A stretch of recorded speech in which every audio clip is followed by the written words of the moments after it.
আসসালামু আলাইকুম এভরিওয়ান। তো আজকে আমি করেছি ফুলকপি দিয়ে আলু দিয়ে মাছের ঝোল আর করলা ভাজি চিংড়ি মাছ দিয়ে। তো কয়েকদিন যাবত ভয়েস দিতে পারতেছি না, প্রচণ্ড ঠান্ডার কারণে অ্যাকচুয়ালি ঠিকঠাকভাবে কথা বলতে পারি না, যার কারণে ভয়েসটাও দিতে পারি না। আমার বাবা চলে এসছে, তো সবাইকে জুম্মা মুবারক। আজকে জুম্মার দিন, নামাজ হচ্ছে, বয়ান শেষ। তো তো আমি রান্নাবান্না শেষ করলাম। টাইগার এখানে বসে আছে, ওকে খাবার দিব।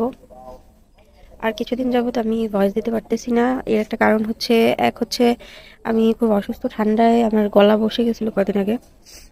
এখন কিছুটা কথা বলতে পারতেছি, আর কথা বলতে গেলে একটু সমস্যা হয়, যার কারণে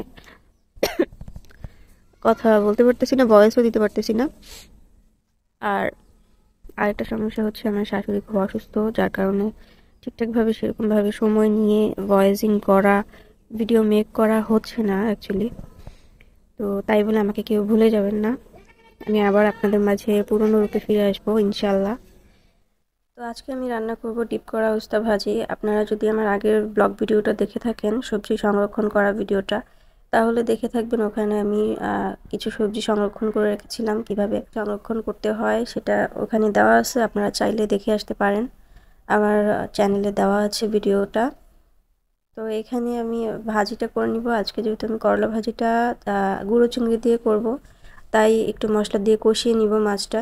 আমি পেঁয়াজটা ভেজে তারপর সেখানে হলুদ, মরিচ, ধনে গুঁড়া, তারপর লবণ এগুলো দিয়ে মশলাটা কষিয়ে তারপর আর কি চিংড়ি মাছটা এভাবে কষিয়ে তারপর করলাটা দিব। চিংড়ি মাছ দিয়ে উস্তা ভাজিটা আমার কাছে খুব ভালো লাগে খেতে। কার কার ভালো লাগে অবশ্যই কমেন্ট করে জানাবেন। করলা আমার এমনিতেই ভালো লাগে, করলা আমাকে যেভাবেই দেখ না কেন, করলাটা আমার খুবই পছন্দের একটা সবজি। আর করলা শরীরের জন্য অনেক ভালো, শরীরের কারো বাত ব্যথা থাকলে সেই বাত ব্যথাও নিরাময় করে। তো এখানে আমি চিংড়ি মাছগুলো দিয়ে এখন সুন্দরভাবে মাছটাকে কষা কষা করে নিব, একেবারে লাল লাল করে। কষানো হয়ে গেলে আমি করলাটা দিব। আপনারা যারা কিনা ডিপ করা উস্তা বা করলা ভাজি করবেন, আপনারা ট্রাই করবেন উস্তাটা একটু হালকা ভাপ দিয়ে রাখতে। ভাপ দিয়ে রেখে দিলে, মানে হালকা সেদ্ধ করে রেখে দিলে যেটা হবে, দেখা গেছে যে শক্ত শক্ত থাকবে না। আপনারা চাইলে এভাবেও করতে পারেন, এভাবে করলে একটু সময় বেশি লাগবে উস্তাটা সেদ্ধ হতে। বাট আপনি যদি একটু, আমি যেহেতু একেবারে বরফ থাকতে দিয়েছি, যার কারণে আমার একটু সময় লেগেছে রান্নাটা করতে। আপনারা যারা রান্নাটা করবেন এভাবে ডিপ করে রাখা সবজিগুলো একটু চাইবেন নরম হয়ে যাওয়ার পর রান্না করতে, তো দেখবেন যে রান্নাটা খুব সুন্দর হয়েছে, সফট হয়েছে, এবং আলহামদুলিল্লাহ খেতেও টেস্ট খুব সুন্দর থাকে।